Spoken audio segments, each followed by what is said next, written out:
The information provided in this video is for educational and entertainment purposes only and does not constitute professional financial, legal, or career advice. While the strategies discussed are based on historical trends and documented case studies, individual results may vary based on academic performance, personal background, and specific institutional requirements. We do not provide any assurances regarding the receipt of funds or admission to specific programs. Viewers are strongly encouraged to conduct their own due diligence, verify all deadlines and eligibility criteria through official university or organization websites, and consult with a qualified financial advisor or academic counselor before making significant financial or educational decisions. The American higher education system is currently sitting on a bubble of $1.7 trillion in student loan debt, yet every single year, approximately $100 million in scholarship money goes completely unawarded. We are witnessing a massive disconnect where students are drowning in high-interest loans while millions of dollars in private and institutional grants are left sitting in bank accounts simply because nobody applied for them correctly, or in some cases, nobody applied at all. If you are planning to attend college in the United States, you are entering one of the most expensive financial landscapes in human history, but you are also entering a system that has more hidden liquid capital for students than anywhere else on Earth. Most people think scholarships are a lottery for the geniuses or the elite athletes, but that is a fundamental misunderstanding of how the American educational financial system operates. This video is the first part of a 10-part masterclass designed to dismantle the myths that are keeping you in debt and provide you with the exact framework used by students who graduate debt-free. We are going to close the loop on why some students with average grades get full rides while valedictorians end up with six-figure loans. By the end of this series, you will not just be looking for scholarships, you will be engineering a profile that makes it statistically probable for you to receive them. Today, we are solving the problem of financial opacity in the United States education system. The average cost of attendance at a private four-year university is now hovering around $60,000 per year when you factor in tuition, housing, and the hidden costs of living. For the vast majority of American families, this is not just a hurdle. It is a mathematical impossibility. The problem is that the standard advice of just filling out your federal forms and hoping for the best is outdated and, frankly, dangerous. We are going to break down the specific mechanics of the scholarship market, moving past the surface-level search engines and diving into the institutional priorities that actually dictate where the money goes. This is about moving from a position of desperation to a position of leverage. To understand how to find this money, we first have to look at the historical trends of university endowments and private philanthropy in the United States. In the last 20 years, the total value of university endowments has grown significantly, even in volatile markets. Institutions like Harvard, Yale, and Stanford hold tens of billions of dollars, but even smaller regional liberal arts colleges often have endowments in the hundreds of millions. These funds are not just sitting there, they are legally and mission-bound to be distributed. However, the distribution is not random. It is guided by institutional goals. For example, a university might have a specific mandate to increase its enrollment of students from rural areas, or students interested in emerging fields like renewable energy or ethical artificial intelligence. When you understand that a scholarship is not a gift, but rather an investment the university is making to meet its own internal metrics, your entire strategy changes. Consider the case study of a mid-tier state university in the Midwest. Historically, they may have struggled to attract students for their nursing program during a specific decade.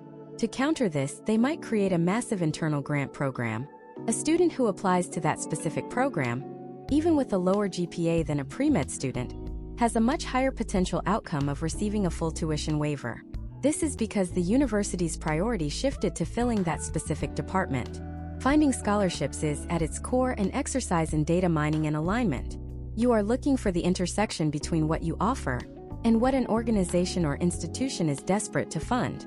We also need to address the private sector. Major corporations like Google, Coca-Cola, and Dell spend millions of dollars annually on scholarship programs. Why? It is not just out of the goodness of their hearts. These are strategic moves for talent acquisition and brand positioning. Historically, these programs have served as a pipeline for future employees. When a student receives a high-value private scholarship, they are often also receiving a foot in the door for internships and high-level networking. This is a layer of value that most applicants completely ignore. They focus on the check, but they miss the career trajectory that the check represents.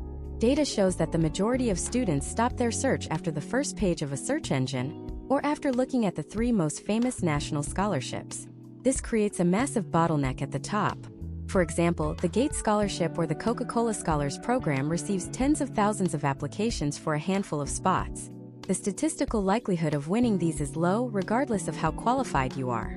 However, when you move into the niche, localized, and specialized scholarships, the competition drops by as much as 90%.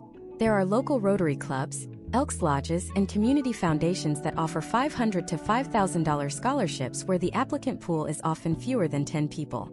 In some documented instances, there has been only one applicant, meaning that person won by default simply for being the only one to follow the instructions. This masterclass is going to teach you how to treat scholarship hunting like a part-time job. If you spend 100 hours over the course of a year applying for scholarships and you win just $5,000 in total, you have effectively earned $50 an hour tax-free. For a high school or college student, that is a higher wage than almost any entry-level job available. But to get to that level of efficiency, you need a system. You cannot just throw essays at a wall and hope they stick. You need to understand the 3 pillars of the scholarship ecosystem: institutional aid, federal and state grants, and private external scholarships. Institutional aid is often the largest source of funding. This is money that comes directly from the college you are attending. It is often divided into merit-based aid and need-based aid. Merit-based aid is where the deep dive begins. Many colleges use a matrix, a literal grid of GPA and standardized test scores, to determine your automatic scholarship package. However, there is a secondary layer of discretionary merit aid that is often used during the negotiation phase of your financial aid package. Most American students do not realize that financial aid offers can be appealed or negotiated. By presenting a competing offer from a similar institution, students have historically been able to increase their institutional grants by thousands of dollars. Federal and state grants are the foundation. This starts with the FAFSA, the free application for federal student aid. While this is a standard requirement, the complexity of the form often leads to errors that cost families thousands. We will be looking at how historical changes in the FAFSA formulas impact the Student Aid Index, and what that means for your unmet need. If you do not understand the math behind how the government calculates what you can afford, you are at a massive disadvantage. Finally, the private external scholarships are the Wild West of funding. This includes everything from the massive national foundations to the small family trust in your hometown that only gives money to students who want to study horticulture. This is where the hidden $100 million lives. It lives in fragmented databases, outdated club websites, and local newspaper archives. To find this money, you have to move beyond the big-name websites and use advanced search operators and local networking strategies. In the upcoming sections of this guide, we are going to build your scholarship engine. We are going to look at how to build a database of deadlines that never misses a beat, how to write a modular essay that can be adapted for 50 different applications without losing its soul, and how to secure letters of recommendation that actually move the needle for a scholarship committee. We will also dive into the specifics of scholarship displacement, a controversial practice where colleges reduce their own aid when you win outside money, and how you can protect your funds from being cannibalized by the university bursar's office. This is not about luck. This is about a systematic, aggressive approach to funding your future in the United States. We are starting at the very beginning, and by the time we reach Part 10, you will have a comprehensive professional-grade strategy to tackle the cost of college head-on. To navigate the scholarship landscape in 2026, you must first master the art of the institutional audit. This is the process of looking at a university not as a place of learning, but as a corporate entity with specific recruitment targets. Imagine a student named Marcus, a high school senior in Ohio. Marcus has a 3.5 GPA and a solid but not world-breaking SAT score. He is looking at 2 schools, a prestigious private university and a mid-sized state school. Most students in his position just look at the sticker price and the basic merit scholarship page. But Marcus performs an institutional audit. He discovers through the university's recent public financial reports and press releases that they are aggressively trying to expand their engineering department to compete with neighboring tech hubs. By identifying this specific institutional goal, Marcus realizes that his interest in mechanical engineering makes him a high-value asset for their statistics. He doesn't just apply. He tailors his entire application to mirror the university's strategic plan for 2026. The potential outcome here is not just a standard $3,000 merit award, but a specialized departmental grant that covers 40% of his tuition. This level of research is what separates the debt-free graduates from the borrowers. The second pillar of your search strategy involves the sophisticated use of the Common Data Set. Every major university in the United States compiles a massive document known as the Common Data Set, or CDS. This is the holy grail of scholarship data. Yet 95% of applicants have never heard of it. To find it, you go to a search engine and type the name of the university followed by Common Data Set 2025 or 2026. When you open this document, you head straight to Section H. This section breaks down exactly how much financial aid is awarded, the average package for freshmen, and most importantly, the criteria the school uses to give out non-need-based merit aid. If you see that a school prioritizes geographical diversity, and you are applying from 3 states away, you have identified a leverage point. Historical trends show that students who use the CDS to target schools where their academic profile is in the top 25% of the incoming class are significantly more likely to receive substantial institutional discounting. You are looking for the sweet spot where your presence helps the university's national ranking. Now, let's talk about the 2026 FAFSA landscape. The free application for federal student aid has undergone significant structural changes in recent years, shifting from the expected family contribution to the student aid index. Understanding this shift is vital. Imagine a family like the Rodriguezes in Texas. They have 2 children in college simultaneously. Under older formulas, having multiple siblings in college provided a significant discount. In the current 2026 framework, that sibling discount has been adjusted, which means families must be more proactive in using the professional judgment appeal process. If your family has experienced a change in financial circumstances that isn't reflected on the tax returns from 2 years ago, such as medical expenses or a change in employment, you have the right to request a formal review. This is not a suggestion, it is a procedural right. Case studies of successful appeals show that providing clear, third-party documentation of financial shifts can result in thousands of dollars in additional Pell Grant eligibility or subsidized loans, which are interest-free while you are in school. Moving beyond the university walls, we enter the world of external niche scholarships. This is where most students fail because they use the wrong tools. If you are only using national scholarship search engines, you are competing with millions of other people. To win here, you must go hyperlocal. In 2026, local community foundations have become the primary vehicles for regional philanthropy. These foundations manage hundreds of individual scholarship funds established by local families, small businesses, and departed alumni.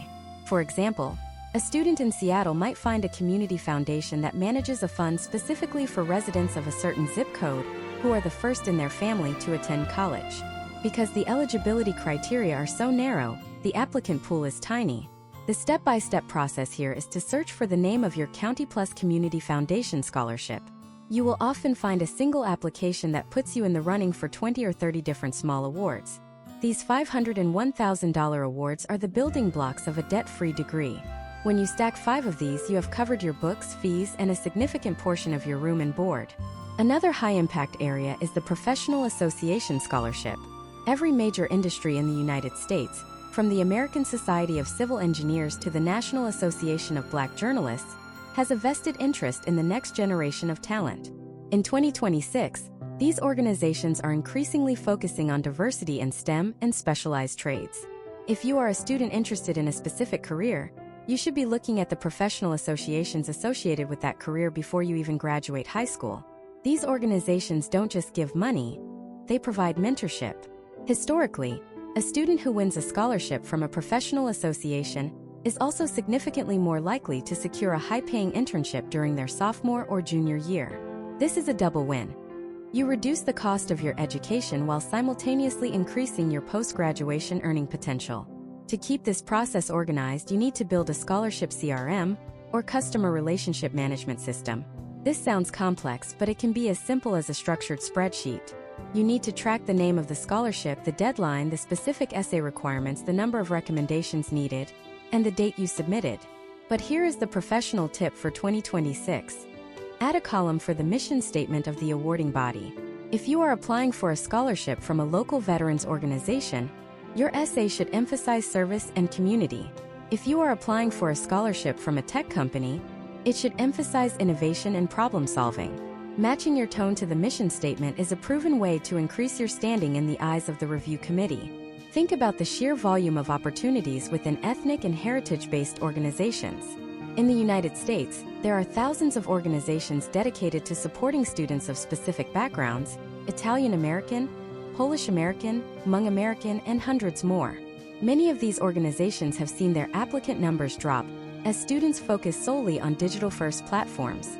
By reaching out to the local chapter of an ethnic heritage society, you are tapping into a pool of capital that is often reserved for those who show a genuine connection to their roots. This requires more than just a search. It requires a phone call or an email to a local president or coordinator. In an age of automated applications, that human touch is a powerful differentiator. We must also address the timing of your search. Most students wait until the spring of their senior year to start looking for money. By then, 80% of the institutional money is already gone. The cycle for 2026 scholarships actually begins in the fall of 2025. Many of the most lucrative private scholarships have deadlines as early as October or November. If you are starting your search in March, you are fighting for the leftovers. You need to establish a weekly routine. Set aside 2 hours every Sunday evening. This is your scholarship shift. During this time, you aren't just searching. You are refining your materials, reaching out to potential recommenders, and double-checking the specific requirements for the following month's deadlines. This systematic approach is how you turn a daunting financial hurdle into a manageable project. You are not just a student. You are a researcher, a negotiator, and a strategist. But even the best search strategy will fail if you don't know how to handle the specific requirements of the essay and the interview.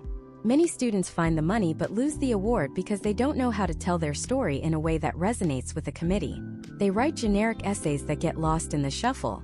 In the next part, we are going to dive into the psychological triggers of scholarship committees. We are going to look at the specific words and themes that make an application stand out in a pile of thousands, and how you can use storytelling to make your financial need feel like a strategic investment for the donor. The search is only the first half of the battle. Winning the award requires a completely different set of tools. To truly understand how to win a scholarship in 2026, you have to stop thinking like a student and start thinking like a venture capitalist. When a scholarship committee sits down to review 1,000 applications, they aren't looking for the person who needs the money the most. They are looking for the person who represents the best return on their investment. Every dollar they award is a bet they are placing on a student's future impact. To win, you must prove that you are a high-value asset. Imagine a student named Sarah in Atlanta. Sarah is applying for a community leadership scholarship. Most of her peers will write essays about how much they love helping people. Sarah, however, takes a data-driven approach. She writes about a specific food drive she organized, noting that she increased donations by 40% compared to the previous year by implementing a digital tracking system. She doesn't just say she is a leader. She provides a case study of her leadership in action. This shifts the narrative from a request for charity to a demonstration of competence. The first step in this psychological shift is mastering the core narrative. Every successful scholarship recipient has a narrative arc that connects their past experiences, their current academic pursuits, and their future professional goals. In the United States, committees are historically drawn to stories of resilience and specific problem solving. But here is where many go wrong. They focus too much on the struggle and not enough on the resolution. If you are writing about a personal hardship, the hardship should only take up the first 20% of the essay. The remaining 80% must focus on the skills you develop because of that hardship and how those skills make you a better student and future professional. For instance, if you face financial instability, don't just describe the stress. Describe how it taught you rigorous budgeting, resourcefulness, and a drive to study economics to help others in similar situations. This turns a vulnerability into a strategic advantage. Let's look at the mechanics of the modular essay system. One of the biggest mistakes students make is writing a brand new essay for every single application. This is an inefficient use of your time and leads to burnout.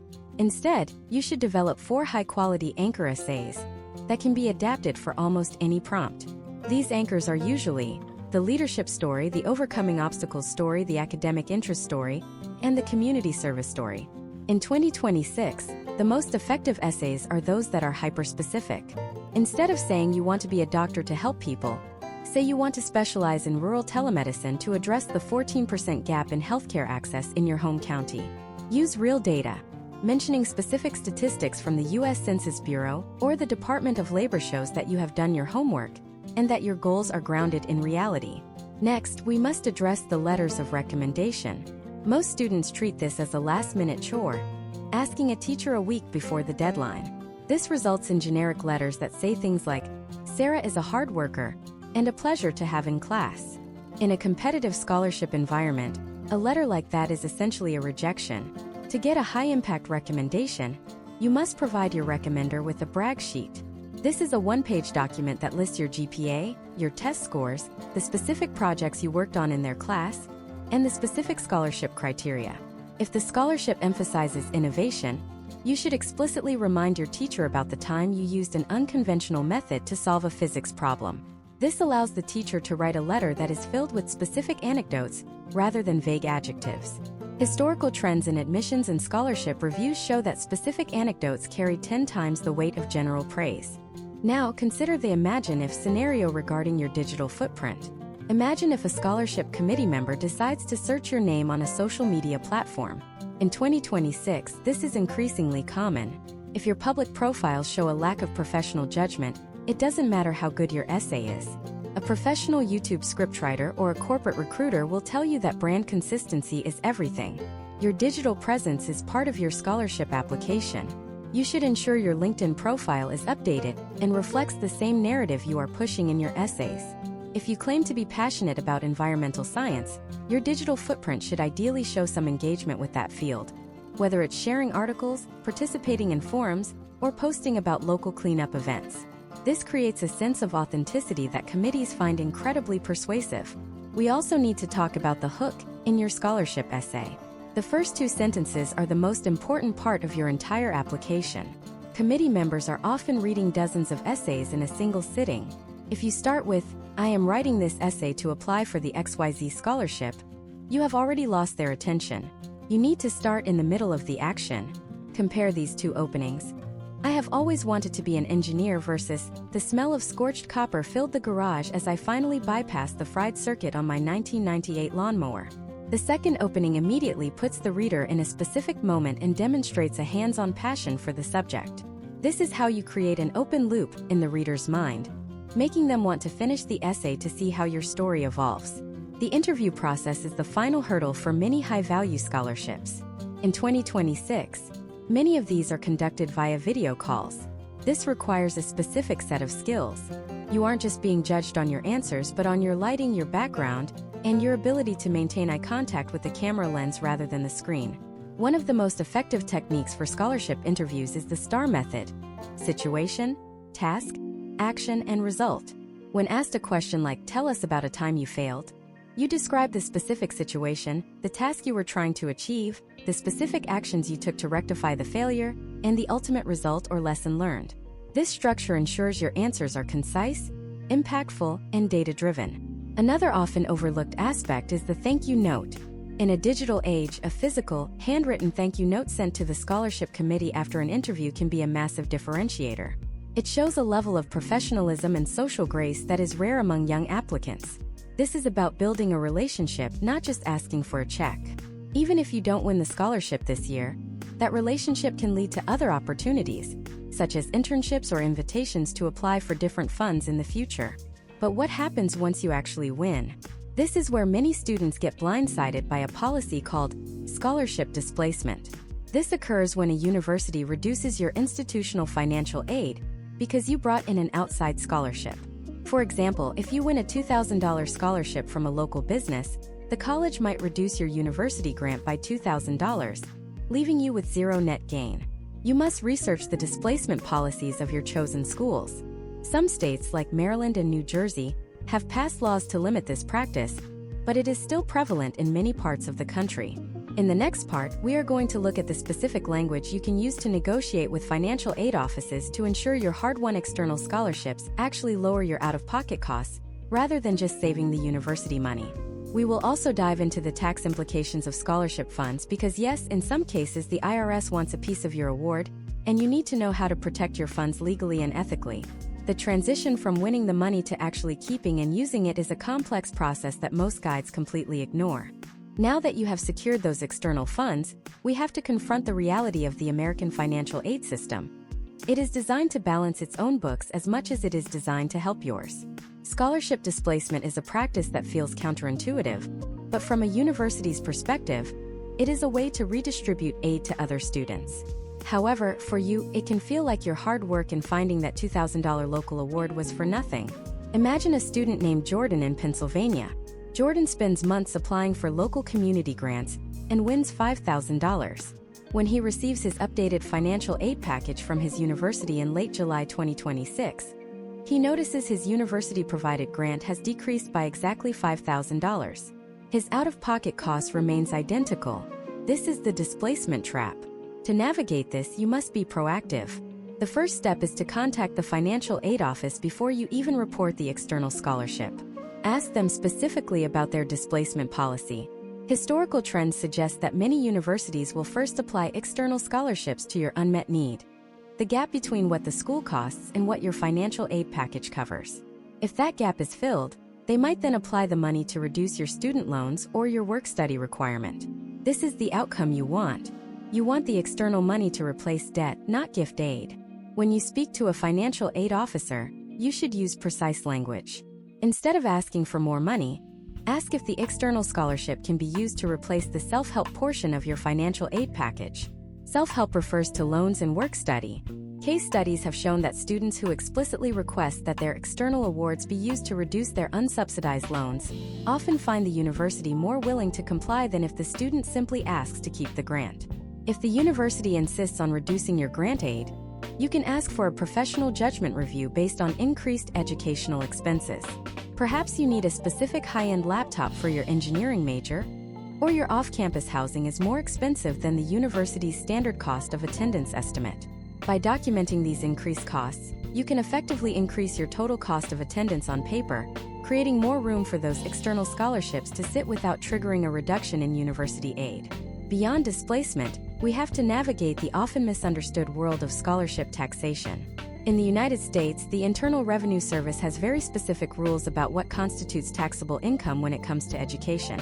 Generally, scholarship funds used for tuition, fees, books, and required equipment are tax-free. However, any portion of a scholarship used for room and board, travel, or optional equipment is considered taxable income. Imagine a student like Maya, who receives a full-ride scholarship that includes a monthly stipend for living expenses. In 2026, Maya needs to be aware that while her tuition is covered tax-free, that stipend must be reported on her tax return. Failure to plan for this can lead to a surprise tax bill in April.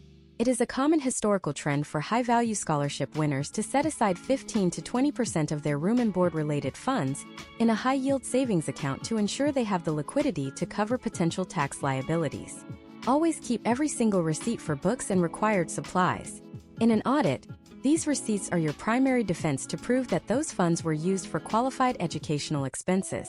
Let us dive deeper into the mechanics of the 529 plan and how it interacts with scholarships.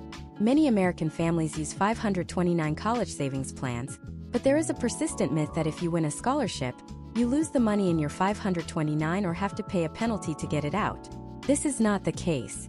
In 2026, the IRS allows you to withdraw funds from a 529 plan up to the amount of the scholarship award without paying the usual 10% penalty.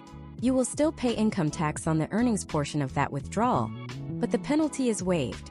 This provides a safety net for families who save diligently only to have their student win a significant merit award. This is a crucial piece of financial engineering because it allows that saved money to be repurposed for other life goals, such as a down payment on a home after graduation or funding a graduate degree. Now, let's pivot to a different kind of scholarship, the Title IV Federal Student Aid specifically for non-traditional students. In 2026, the landscape of higher education is shifting toward lifelong learning. There are specialized grants and scholarships for what are known as adult learners or independent students. If you are over the age of 24, a veteran, married, or have legal dependents, the criteria for your aid change significantly. Independent students often have a higher potential outcome for Pell Grant eligibility because their parents' income is no longer factored into the Student Aid Index. Case studies of returning students show that many qualify for the maximum Pell Grant, which for the 2025 to 2026 academic year has seen historic inflationary adjustments. Furthermore, many corporations in the U.S. now offer robust tuition reimbursement programs as a standard benefit. Companies like Starbucks, Amazon, and Walmart have established partnerships with universities to provide debt-free degrees to their employees. If you are working while in school, your first scholarship search should be within your own human resources department. We also need to discuss the strategy of the transfer student. There is a massive pool of money specifically reserved for students transferring from community colleges to four-year institutions. Historically, universities have seen transfer students as a reliable way to fill seats left vacant by students who left after their freshman year. Because transfer students have a proven track record of college-level success, they are often seen as lower-risk investments. Many prestigious private universities have specific articulation agreements with community colleges that include dedicated scholarship funds. If you spend your first 2 years at a community college maintained at a high GPA, you can often secure a transfer scholarship that makes the final 2 years at an elite university cheaper than if you had started there as a freshman. This is a strategic move used by savvy students to obtain a high-prestige degree at a fraction of the cost. Step by step, you should be looking for these transfer-specific awards at least 1 year before you intend to move. Look for the Phi Theta Kappa Honor Society, which is the largest honor society for 2-year colleges. Being a member of PTK opens up access to millions of dollars in exclusive transfer scholarships at over 800 four-year colleges in the United States. This is a clear example of how joining the right organization early can yield a massive financial return later. As you compile these different sources of funding, institutional aid, private grants, federal support, and employer benefits, you are creating a diversified financial portfolio. Just as you wouldn't put all your investments into one stock, you shouldn't rely on one type of scholarship. The goal is to stack these awards. But stacking requires careful coordination to avoid the displacement and tax traps we have discussed. It requires constant communication with the Financial Aid Office and a clear understanding of the IRS guidelines. However, even with all the money in the world, many students still struggle because they don't understand the long-term impact of the specific types of debt they might still have to take on to fill the remaining gaps. Not all student loans are created equal, and some can actually sabotage your financial health, even if you have scholarships. In the next part, we are going to break down the hierarchy of student debt. We will look at why subsidized loans are vastly superior to unsubsidized ones, the danger of private student loans with variable interest rates, and how to use your scholarship wins as leverage to avoid the most predatory forms of lending.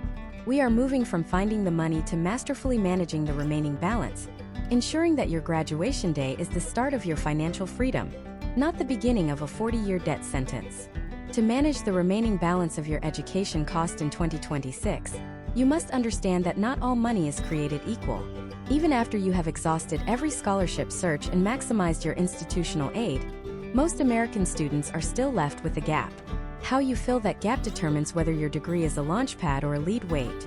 Historically, the biggest mistake students make is treating all loans as a singular category of debt. In reality, there is a strict hierarchy of funding that you must follow to preserve your financial health. Imagine a student named Liam in Colorado. Liam has secured $20,000 in scholarships, but his total cost of attendance is $35,000. He needs $15,000 more. Instead of clicking accept on the first offer in his financial aid portal, Liam applies the hierarchy of funding. This is a step-by-step priority list designed to minimize interest accrual and maximize borrower protections. The first level of this hierarchy is the Federal Direct Subsidized Loan. For the 2025 to 2026 academic year, these remain the gold standard of student borrowing. The defining characteristic of a subsidized loan is that the U.S. Department of Education pays the interest while you are in school at least half-time, during the grace period, and during periods of deferment. This means if Liam borrows $5,000 in a subsidized loan his freshman year, he still owes exactly $5,000 when he walks across the stage at graduation. The interest does not capitalize while he is studying. Historical trends show that students who prioritize subsidized loans over all other forms of debt save thousands of dollars in interest before they even enter the workforce. You find your eligibility for these specifically through your FAFSA results, and they are awarded based on financial need. If you have exhausted your subsidized eligibility, the next level is the Federal Direct Unsubsidized Loan. Unlike the subsidized version, interest on these loans begins to accrue the moment the funds are disbursed to your school. If you do not pay the interest while you are in school, it will capitalize, meaning it gets added to your principal balance. Imagine if Liam takes out $5,000 in an unsubsidized loan at a 6% interest rate. By the time he graduates 4 years later, that $5,000 could have grown to over $6,000 without him ever missing a payment, simply because the interest was compounding while he was in class. The professional strategy here is to treat these loans as a last resort among federal options and, if possible, to make interest-only payments while you are still a student. This prevents the ballooning of the balance and keeps your post-graduation monthly payments predictable. We then move to a more controversial layer: the Parent Plus loan. These are federal loans that parents of dependent undergraduate students can use to cover the remaining costs. While they offer federal protections like income-driven repayment plans in some cases, they often carry significantly higher interest rates and origination fees than student-level federal loans.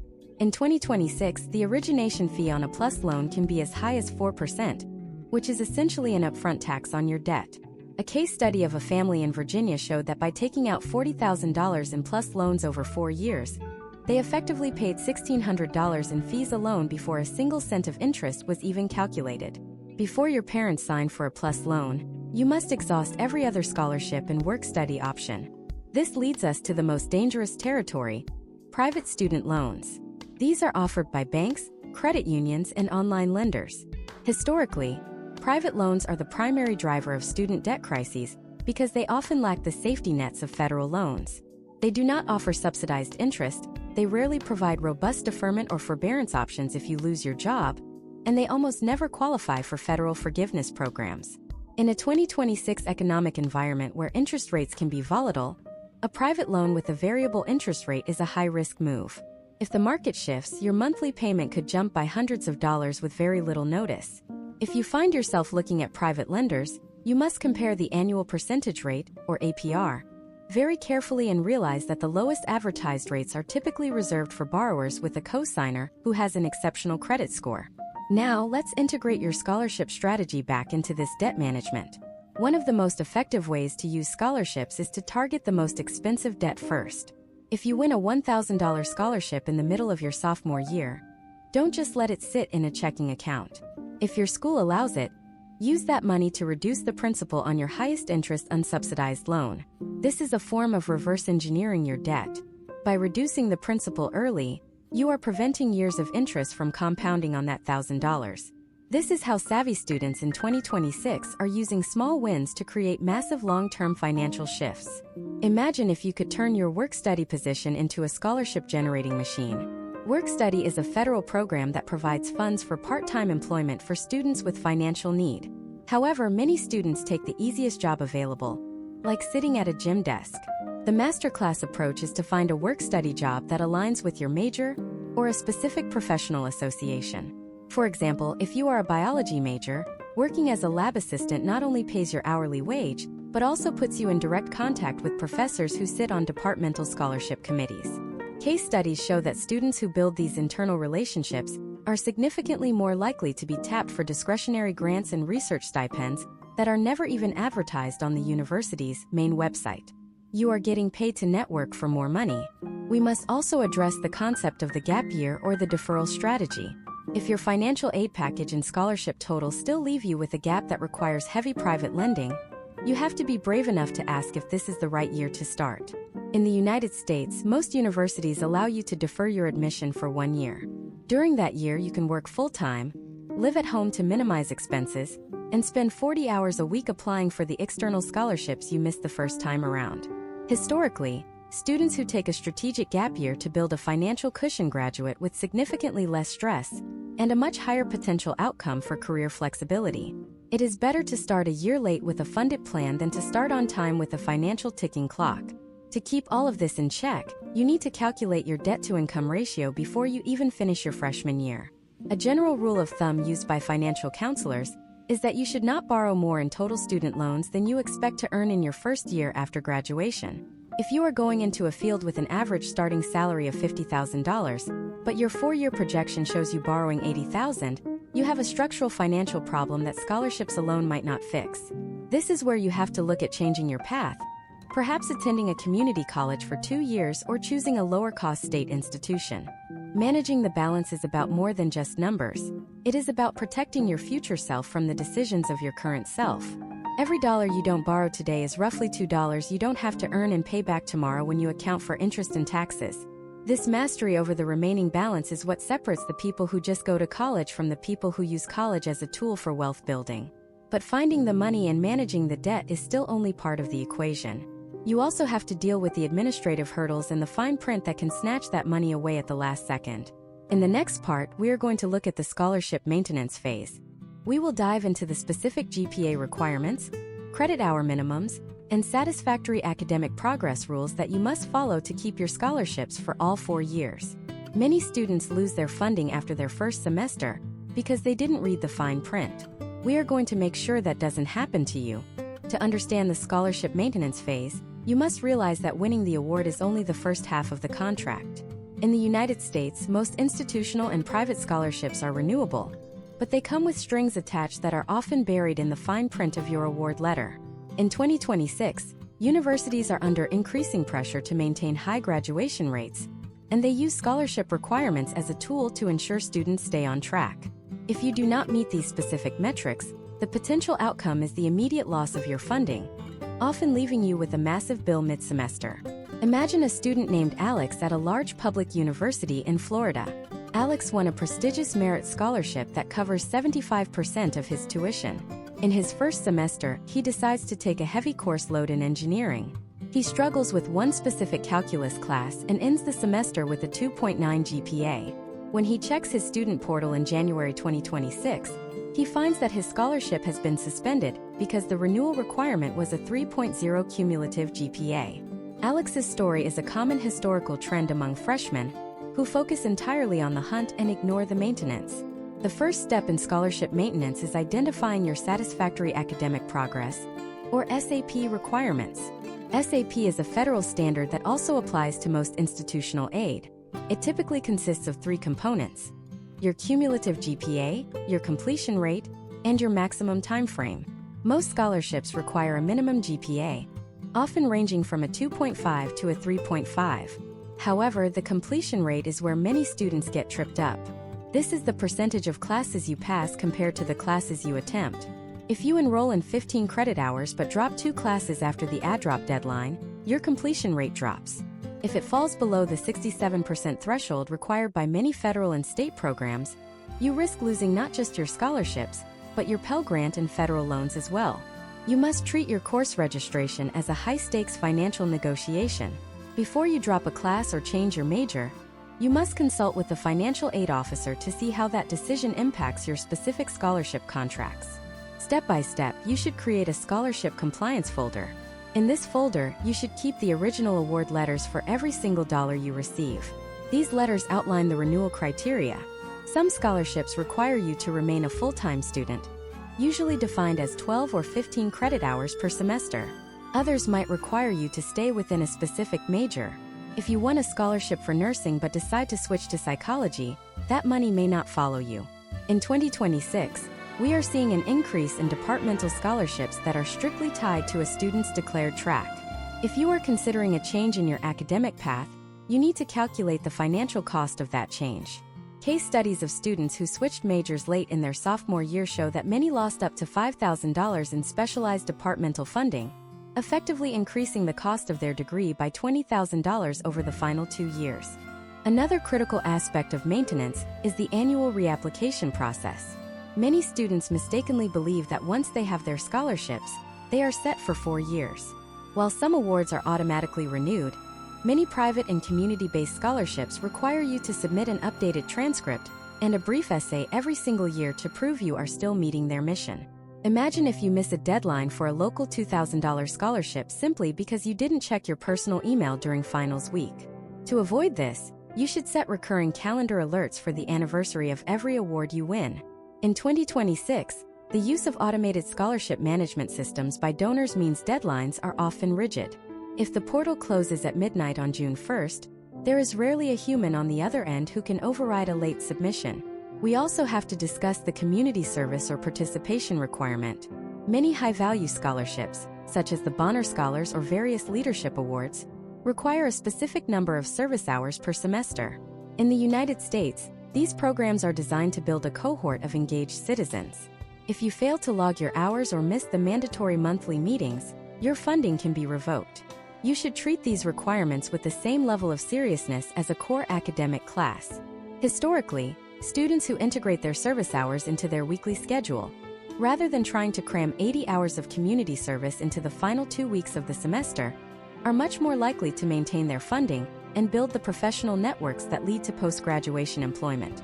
Beyond the numbers, there is the psychological pressure of maintaining high-stakes funding. In 2026, the term scholarship anxiety is becoming more prevalent among American students who feel that one bad exam could derail their entire financial future. To mitigate this, you need to understand the appeal process. Almost every scholarship program has a formal process for appealing a loss of funding due to extenuating circumstances. If your grades drop because of a documented medical issue, a family emergency, or a significant change in your living situation, you have the right to submit an appeal letter. A successful appeal requires 3 things: a clear explanation of what happened, third-party documentation like a doctor's note or a legal record, and a concrete plan for how you will return to good standing. Data shows that committees are historically more lenient with students who take accountability and present a proactive academic recovery plan. Now, consider the interaction between your GPA and your scholarship tier. Some universities offer a sliding scale of aid. If you have a 3.8 GPA, you might get $10,000, but if you drop to a 3.5, it might decrease to $7,000. This creates a high-stakes environment where every grade has a literal dollar value. You should use a GPA calculator to project your end-of-semester standing as early as midterms. If you see you are trending toward a grade that will cost you $3,000 in aid, it may be worth investing in a private tutor or seeking out campus resources like the Writing Center or Math Lab. In this context, a $50 an hour tutor is a strategic investment that protects thousands of dollars in scholarship capital. We must also look at the impact of the 2026 tax year on your continued eligibility.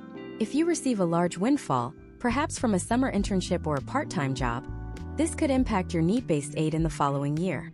While merit scholarships are generally unaffected by your income, need-based grants like the Pell Grant or state-specific programs are highly sensitive to your adjusted gross income. You must work with a tax professional or use educational tax software to understand how your earnings today will impact your student aid index tomorrow. Historical trends show that many students work too many hours over the summer, accidentally pushing their income above a threshold that reduces their grant aid for the next year, resulting in a net loss of total funding. Finally, keep an eye on the university's own financial health. In 2026, we are seeing some smaller private colleges adjust their scholarship budgets mid-cycle. While they usually grandfather in existing students, you should stay informed about any changes to the university's tuition discounting policies. Being an active member of your student government or attending town hall meetings can give you an early warning if the school is planning to change its residency requirements or credit hour caps for scholarship recipients. Mastering the maintenance phase ensures that the work you did to find the money isn't wasted. It turns a one-time win into a sustained 4-year financial foundation. But even with perfect maintenance, you might find that your goals evolve, or you might find yourself eyeing specialized programs like study abroad or graduate school. These require a completely different set of funding strategies. In the next part, we are going to look at the global funding pivot. We will explore how to take your scholarship search international, how to fund a semester in Europe or Asia without spending a dime of your own money, and how the United States government actually pays students to learn critical need languages abroad. The search for money doesn't stop at the US border, and for those willing to look, the opportunities are world-class. To understand the global funding pivot, you must realize that the United States government and private international foundations view study abroad not as a luxury vacation, but as a strategic necessity for national security and global competitiveness. In 2026, the demand for students with cross-cultural fluency and proficiency in critical need languages is at an all-time high. If you are a student who thinks they cannot afford to study in Tokyo, Berlin, or Amman, you are likely looking at the wrong balance sheet. Historically, students have been able to leverage specialized federal grants that not only cover the cost of international tuition, but also provide a monthly stipend for housing and airfare. Imagine a student named Chloe from Michigan. Chloe wants to study international relations, but has zero savings for a semester abroad. Instead of giving up, she performs a global audit. She discovers the Benjamin A. Gilman International Scholarship, a program specifically designed for students receiving federal Pell Grants. By writing a high-impact essay on how her time in South Korea will help her career in cybersecurity, Chloe secures a $5,000 grant. This isn't a rare occurrence. The Gilman program awards thousands of these every year to students who historically would have been priced out of global education. The first step in funding your international education is the homeschool portability check. You need to meet with your university's study abroad office and ask one specific question. Does my current institutional financial aid package follow me to a partner program? In many cases, if you attend a program that has a formal exchange agreement with your home university, your merit scholarships and federal grants will apply to the tuition of the foreign school. This is a massive leverage point. If your home tuition is $30,000 but the cost of living and tuition at a university in Prague is only $15,000, you might find that your existing scholarships cover your entire experience with money left over for travel. Case studies of students in 2026 show that by choosing low cost of living countries and using portable aid, they actually spent less money studying abroad than they would have spent staying on their own campus in the United States. Next, we must look at the heavy hitters of federal international funding, the Boren Awards and the Critical Language Scholarship, or CLS. These programs are the gold standard for students willing to step outside their comfort zone. The Boren Award is funded by the National Security Education Program and focuses on geographic areas and languages that are critical to U.S. interests. Think Arabic, Mandarin, Russian, or Swahili. In exchange for a scholarship that can reach up to $25,000 for a full year, you agree to work for the federal government in a national security-related role for at least 1 year after graduation. For many, this isn't a burden. It is a fast track into a high-level career. Historical trends show that Boren scholars have a much higher potential outcome of securing positions in the State Department or the Department of Defense because they have proven their ability to thrive in challenging international environments. Then there is the Critical Language Scholarship, which is an 8 to 10 week intensive summer program. This is essentially a full-ride scholarship for a single summer. The U.S. Department of State pays for your flights, your housing, your intensive language classes, and even your cultural excursions. In 2026, the application process for CLS has become highly competitive, but the key to winning is demonstrating how the specific language fits into your long-term professional narrative. If you are a nursing student, you don't just say you want to learn Portuguese. You say you want to work with Lusophone immigrant populations in the United States to address healthcare disparities. This alignment between language acquisition and domestic impact is what makes an application stand out to the review committee. Beyond federal grants, you must explore country-specific scholarships. Many foreign governments are desperate to attract American talent to their universities to foster long-term diplomatic and economic ties. For example, the DAAD in Germany offers extensive funding for American students to study or conduct research at German universities, where tuition is often already free or very low. In 2026, the Japanese government's MEXT scholarship remains one of the most comprehensive awards in the world, covering everything from language preparatory training to full degree tuition and a monthly allowance. These are not just for graduate students. Many have tracks for undergraduates. The step-by-step process here involves visiting the embassy website of the country you are interested in and searching for their educational exchange programs. Often, these applications are due a full year in advance, so early research is non-negotiable. We also need to discuss the imagine if scenario regarding international internships. Imagine if you could get a scholarship that pays you to work for a multinational corporation in Singapore or a nonprofit in Nairobi. In 2026, organizations like the Freeman Asia program provide need-based funding for students to gain professional experience in Asian countries. These experiences are transformative for a resume. When you return to the United States and apply for jobs, having an international internship funded by a prestigious scholarship tells a story of independence, adaptability, and global awareness that no domestic internship can match. You are effectively using scholarship money to build a world-class professional pedigree. Now let's address the logistical cost-saving measures that act like scholarships. This is what I call the shadow scholarship strategy. When you study abroad, you can often apply for the International Student Identity Card, or ISIC. In many European and Asian cities, this card provides massive discounts on rail travel, museum entries, and even daily essentials. While it isn't a lump sum of money, the cumulative savings over a semester can easily equal a $2,000 grant. Furthermore, you should look for flight grants from organizations like Fund for Education Abroad. These smaller, niche organizations focus specifically on the high cost of international transit, which is often the biggest barrier for students. By stacking a flight grant with a country-specific scholarship and your portable institutional aid, you can create a zero-cost international experience. However, there is a technical hurdle you must be prepared for: the foreign earned income exclusion and how it relates to international stipends. If your scholarship or stipend is coming from a foreign entity, or if you work a part-time job while abroad, you need to understand your U.S. tax obligations. The United States taxes its citizens on their worldwide income, regardless of where they live.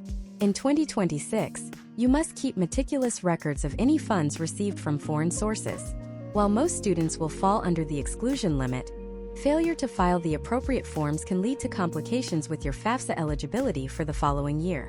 Always consult the IRS Publication 970, which covers tax benefits for education, specifically the section on foreign study. Another critical component of the global pivot is the use of the virtual exchange. If you cannot physically leave the United States due to work or family commitments, 2026 has seen an explosion in virtual international scholarships. These programs allow you to collaborate on research projects or take specialized courses with international universities from your laptop. Many of these are funded by the Stevens Initiative and provide a stipend upon completion. It is a way to gain international credentials and global at-home experience without the overhead of travel. The global search for funding requires a mindset shift. You are no longer just a student at a local college. You are a global citizen competing for resources on the world stage. The money is there, but it is distributed across different bureaus, embassies, and foundations. To find it, you have to be willing to do the deep dive research that others find too intimidating. But what happens if you want to take it even further? What if you are looking at the ultimate prize? The full-ride graduate scholarships that can take you through a master's or a PhD without a cent of debt. In the next part, we are going to look at the prestige pipeline. We will break down the strategies for the Rhodes, the Marshall, and the Fulbright scholarships. These are the awards that don't just pay for school. They change the entire trajectory of your life. We will look at how to start preparing for these high-stakes applications as early as your freshman year, ensuring that when the time comes, you are the obvious choice for the committee. To enter the prestige pipeline in 2026, you must understand that the Rhodes, Marshall, and Fulbright scholarships are not simply academic prizes. They are diplomatic investments made by nations to foster global leadership. These are often referred to as the Triple Crown of Fellowships, and the preparation for them does not begin in your senior year of college. It begins the moment you step onto a university campus as a freshman. Historically, the students who secure these life-altering awards are those who have spent 4 years curating a specific profile of intellectual curiosity, character, and leadership. Imagine a student named Ethan at a state university in Oregon. Ethan knows he wants to work in global health policy. Instead of just joining a pre-med club, he spends his freshman year identifying the specific gaps in rural healthcare in his own state. By his sophomore year, he has secured a small research grant from his university to study these gaps. By his junior year, he has presented his findings at a national conference. When Ethan applies for the Rhodes Scholarship in late 2026, he isn't just a student with a high GPA. He is a recognized researcher with a proven track record of addressing societal problems. This is the level of intentionality required to move from a standard applicant to a finalist. The first step in this high-stakes process is identifying your internal campus representative. Every major university in the United States has a dedicated Office of Fellowships, or a designated faculty representative for these awards. Your goal is to make yourself known to this office by the end of your freshman year. These offices are responsible for the institutional endorsement process. For many of these prestige awards, you cannot simply apply on your own. Your university must officially nominate you. In 2026, this endorsement process has become a rigorous internal competition. Case studies of successful candidates show that those who maintain a multi-year relationship with their fellowship advisor receive significantly more tailored feedback on their personal statements and interview prep.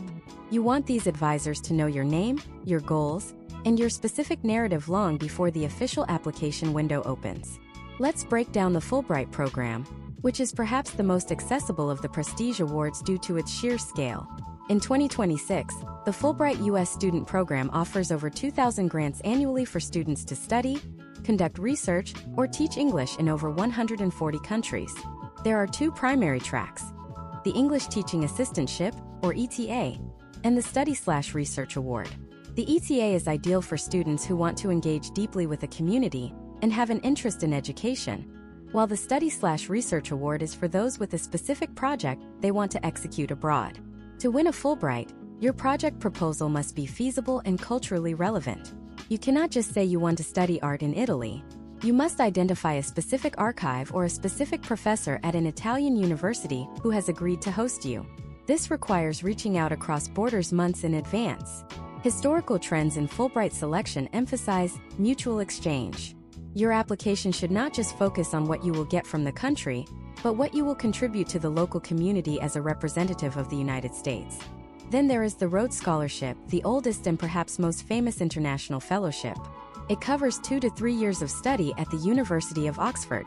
In 2026, the criteria remain rooted in the 4 pillars: academic excellence, energy to lead, truth and courage, and moral force of character. The Rhodes Committee is not looking for a well-rounded student, they are looking for a well-angled student. This means you have a specific, sharp focus where you excel beyond almost everyone else. If you are a poet, you should be a published poet who uses literature to bridge cultural divides. If you are a scientist, you should be working on a specific problem like carbon sequestration or neurological regeneration. The Rhodes interview is legendary for its intellectual rigor. You might be asked about anything from current geopolitical shifts in 2026 to the ethics of artificial intelligence in classical philosophy. Preparing for this requires a daily habit of deep reading across multiple disciplines. The Marshall Scholarship is the British equivalent, allowing American students to study at any university in the United Kingdom. While the Rhodes is tied to Oxford, the Marshall gives you the freedom to choose the institution that best fits your research. In 2026, the Marshall Commission places a heavy emphasis on the special relationship between the US and the UK. Your application needs to demonstrate why your specific field of study is best pursued in the UK, and how your presence there will strengthen transatlantic ties. If you want to study the history of maritime law, London is the place to be. If you are into high-end biotechnology, perhaps Cambridge or Edinburgh is your target. The potential outcome of a Marshall Scholarship is not just a master's degree. It is an entry into a network of alumni that includes Supreme Court justices, Pulitzer Prize winners, and world leaders. Now, consider the imagine-if scenario regarding the Goldwater Scholarship. Imagine if you are a sophomore majoring in a STEM field. Winning the Goldwater is the single best way to signal to the Rhodes or Marshall committees that you are a top-tier candidate. The Goldwater is the premier undergraduate award for mathematics, science, and engineering. It provides up to $7,500 per year. But its real value is the prestige it adds to your resume. Historical trends show that a significant percentage of Rhodes and Marshall winners were Goldwater scholars first. This is the concept of award stacking. You start with smaller institutional research grants, move to national undergraduate awards like the Goldwater or the Udall, and finally use that momentum to pivot into the international prestige awards. This creates a narrative of consistent, escalating excellence that is very hard for committees to ignore. A critical, often overlooked component of the prestige pipeline is the letter of recommendation portfolio. For these awards, you typically need between 5 and 8 letters of recommendation. These cannot be generic. Each letter must speak to a different facet of your character. You need one letter that speaks to your academic brilliance, one that addresses your leadership in a crisis, and another that highlights your commitment to service. In 2026, the most effective letters are those that come from mentors who have seen you fail and then seen you recover. These letters provide the moral force of character that the Rhodes Committee, in particular, craves. You should be cultivating these relationships through office hours, research assistantships, and long-term community projects. We also have to discuss the personal statement for these awards. This is not like your college application essay. In 2026, the Prestige Personal Statement is expected to be a sophisticated piece of self-reflection. It must answer the why and the so what. Why do you care about this specific issue? And what will the impact be on the world 10 years from now? You are essentially writing a manifesto for your future career. It requires dozens of drafts. Case studies of successful candidates show they often start their first draft 6 months before the deadline, going through 10 or 15 iterations with their fellowship advisors. Finally, we must address the reality of rejection in the prestige pipeline. The acceptance rates for these awards are often below 5%. However, the process of applying is itself a high-value experience. Students who go through the rigor of a Rhodes or Fulbright application report a much higher level of clarity regarding their career goals. Even those who don't win often find that the work they put into their application makes them much more competitive for high-level graduate schools and prestigious corporate roles. In 2026, Being a finalist for a Marshall or Rhodes is a significant credential in its own right. Navigating this pipeline requires a level of discipline and foresight that most people simply do not possess. It is about playing the long game. But even if you aren't aiming for Oxford or the Fulbright, there is a massive world of funding that is often completely ignored: the specialized scholarships for the trades, for art, and for non-traditional career paths. In the next part, we are going to look at the hidden middle. We will dive into the funding available for vocational training, specialized artistic conservatories, and the massive growth in skills-based scholarships that are emerging in the 2026 economy. Not everyone needs a PhD from Oxford to be successful, and the scholarship market for specialized skills is currently one of the most underutilized resources in the United States. To understand the hidden middle of the scholarship market in 2026, you must recognize that the American economy has undergone a structural shift towards specialized, high-demand skills that do not always require a traditional four-year liberal arts degree. While the media focuses on the rising costs of Ivy League tuition, a massive pool of funding has quietly grown for vocational training, trade schools, and specialized technical certifications. Historically, these programs were overlooked by the scholarship industry, but in 2026, corporate America is pouring millions into these pipelines to solve the labor shortage in critical infrastructure. Imagine a student named Elena in Arizona. Elena is not interested in a traditional desk job. She wants to become a high-precision aviation technician. She discovers that while her local community college offers the program, the specialized tools and certification exams cost thousands of dollars. Instead of taking out a high-interest personal loan, Elena performs a vocational audit. She finds the Work Ethic Scholarship Program, which focuses specifically on the trades. By demonstrating her commitment to the field and her mechanical aptitude through a video essay, Elena secures a $5,000 grant that covers her entire kit and her final licensing fees. This is the potential outcome for students who look where others aren't looking. The first step in tapping into this hidden middle is identifying the trade-specific foundations. In the United States, organizations like the Mike Rowe Works Foundation or the Horatio Alger Association have established robust funding streams for students pursuing shilling-the-middle careers: welding, electrical engineering, plumbing, and automotive technology. In 2026, these awards are often more generous than traditional academic scholarships because the applicant pool is significantly smaller. Case studies of trade students show that because there is less competition, those who simply complete the application with a high level of detail and a clear vocational goal have a much higher statistical chance of success. Step by step, you should visit the websites of major industry manufacturers.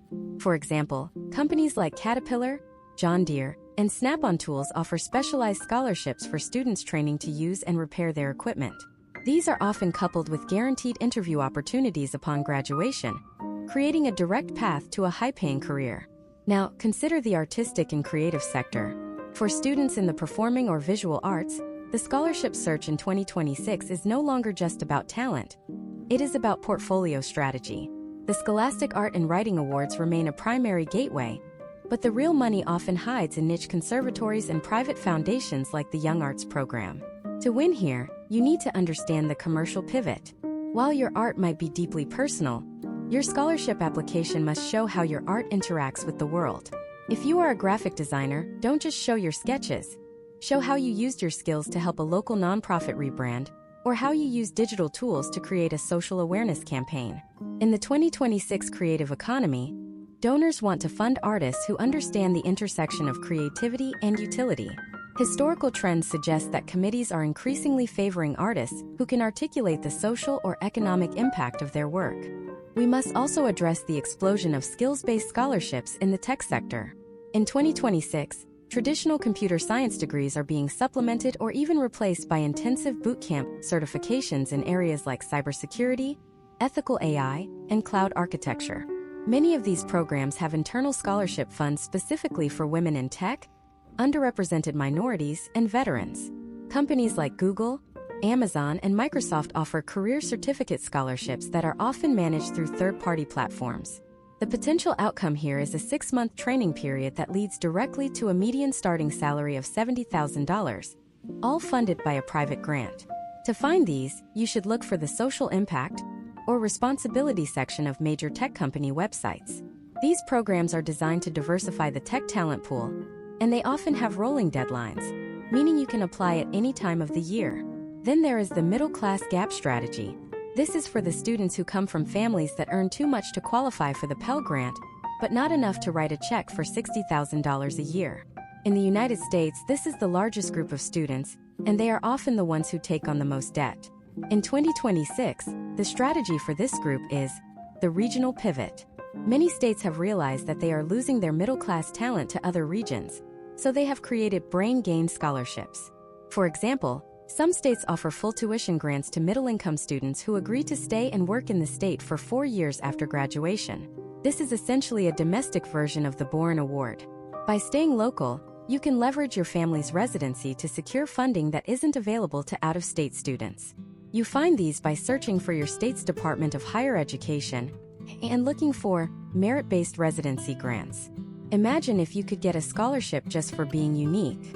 In the hidden middle, there are thousands of Identity Plus scholarships. These aren't just based on your ethnicity or religion, but on specific, sometimes quirky traits or interests. There are scholarships for left-handed people, for students who have a passion for duck calling, and for those who are descendants of specific historical groups. While these awards are usually smaller, ranging from $500 to $2,000, they are excellent for gap filling. If your main scholarship covers tuition but leaves you $2,000 short for housing, these niche awards are your solution. Because they are so specific, the competition is virtually non-existent. A critical component of this part of the masterclass is the corporate community loop. Many national retail and fast food chains in the U.S. now offer scholarships to their employees that go far beyond simple tuition reimbursement. In 2026, companies like Chick-fil-A, Taco Bell, and Starbucks have moved toward leadership scholarships that are awarded based on your performance at work. If you are working a part-time job during high school or college, you need to treat your manager as a potential scholarship recommender. Case studies show that students who demonstrate high responsibility in an entry-level service job can often secure significant funding for their education through these corporate channels. It turns your survival job into a strategic financial asset. We also have to discuss the microscholarship platform, such as RaiseMe. In 2026, these platforms allow high school students to earn small amounts of money, $50 for an A in a class, $100 for a campus visit, that accumulate over 4 years. By the time you apply to a participating college, you might have already earned $10,000 or $15,000 in institutional aid. This is a gamified version of the scholarship search that rewards consistent academic performance rather than a single high-stakes essay. For a middle-class student, this is a proven way to lower the sticker price of a private university to the level of a state school. Finally, we must look at the civic scholarship. Organizations like the American Legion, the VFW, and the Lions Club have long-standing traditions of supporting the children and grandchildren of their members. In 2026, as these organizations look to remain relevant, they are increasing their scholarship budgets. These awards are often based on an oratorical contest or a community service project. If you have a family connection to a civic organization, or if you are willing to participate in a local speech competition, you can tap into a pool of capital that is deeply rooted in American community values. The hidden middle is where the real work happens. It is where you move away from the lottery scholarships and into the world of strategic, targeted funding. It requires you to be honest about your skills, your background, and your goals. But even with all these niche awards and corporate grants, there is one final level of mastery. There is a way to tie all of these pieces together into a total funding system that works for you year after year.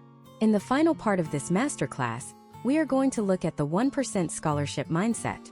We will break down the final secrets of the industry, including the endowment hack, how to use AI ethically to speed up your research in 2026, and the exact roadmap to becoming a debt-free graduate regardless of your starting point. This is the closing of the loop, and it is the part that will ensure you don't just find scholarships, but that you master the system for life. To master the scholarship system for life in 2026, you must adopt what I call the 1% scholarship mindset. This is the final evolution of your journey, where you stop being a passive applicant and start operating as a professional academic strategist. Historically, 99% of students stop looking for scholarships the moment they step onto campus as freshmen.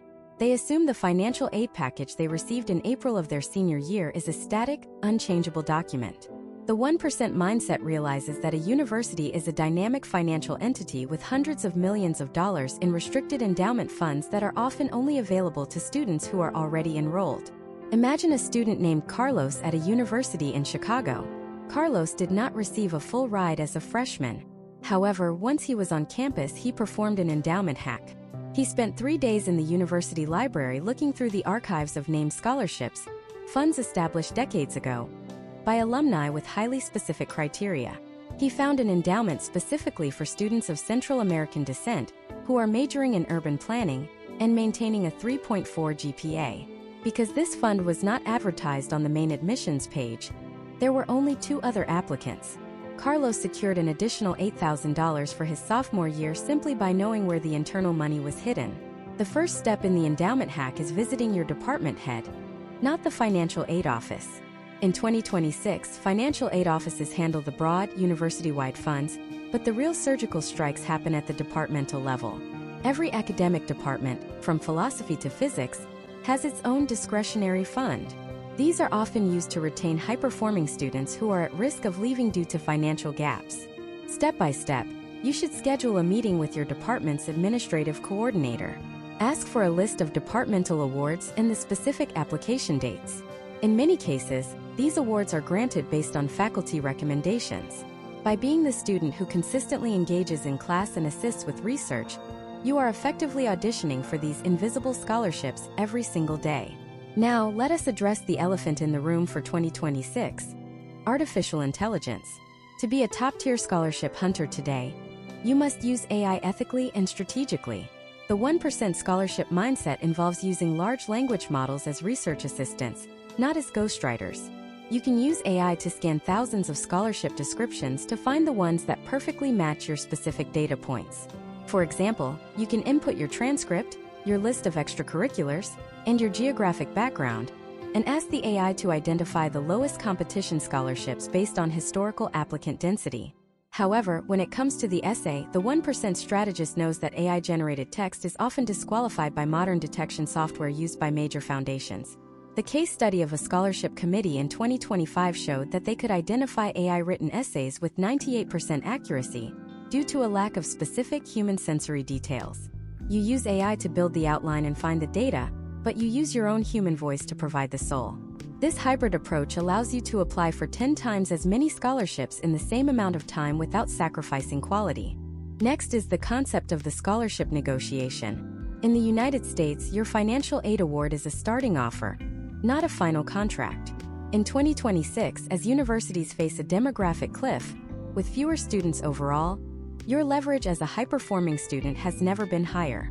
If you are a sophomore with a 3.9 GPA, and you receive a better aid package from a competing university that wants you to transfer, you have a professional obligation to bring that offer to your current school's financial aid office. You aren't asking for a handout. You are presenting a market-based case for why the university should increase its investment in you. Historical trends show that students who provide a competing offer, along with a one-page summary of their contributions to the campus, such as leadership roles or research assistantships, have a high potential outcome of receiving a merit increase to their existing package. We also need to discuss the imagine if scenario regarding the post-graduation pivot.